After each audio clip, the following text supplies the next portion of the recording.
Love is the reason we grieve, darling, and love is what will bring you back. Heartbreak from the loss of a loved one or from loss of innocence traumatizes the soul. But what if the loss of your baby who was born still could lead you to forgive someone who brutally harmed you and left you nearly dead? Just Be is a memoir that tells the story of loss of innocence and the years of living with PTSD that left her in a darkness that seemed impossible to find light again.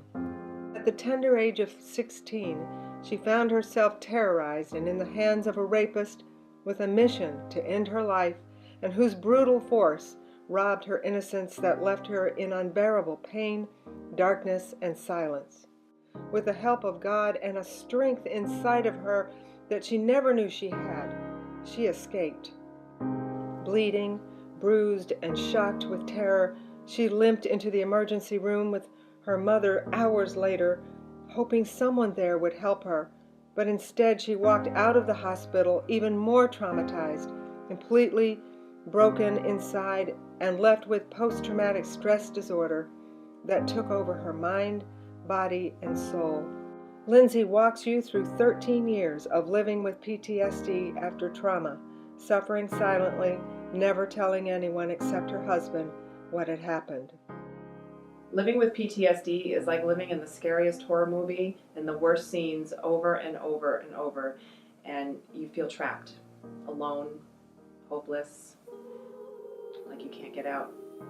There was often times that I wish my attacker ended my life because I thought that was the only way I could be free.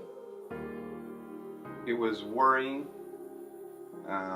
It was frightening because I had never experienced PTSD, and it was frustrating because life was taking a different course, and it was frustrating to me. The ugly aftermath of PTSD left her with debilitating anxiety and nightmares that shadowed her college years, her relationship with her beloved Jason, and robbed her of her joy. Her firstborn baby, a little girl named Lillian, did teach her how to have mother love, but she still didn't love herself. For years, she tried to live a normal life, but inside she felt stained with shame, constant terror, flashbacks, and the inability to trust again. She was always running, trying to keep the constant voice of her rapist and the horror of her experience away. But that didn't work either until another tragedy, losing her second child, a son named Joseph, would break her heart wide open. This is the story of how she finally stopped running and how she regained her lost faith and, ironically, found hope through Joseph's death, whose tiny, short-lived life taught her how to live and love again. When I was giving birth to Joseph, it was like spiraling back in time, as odd as that might sound.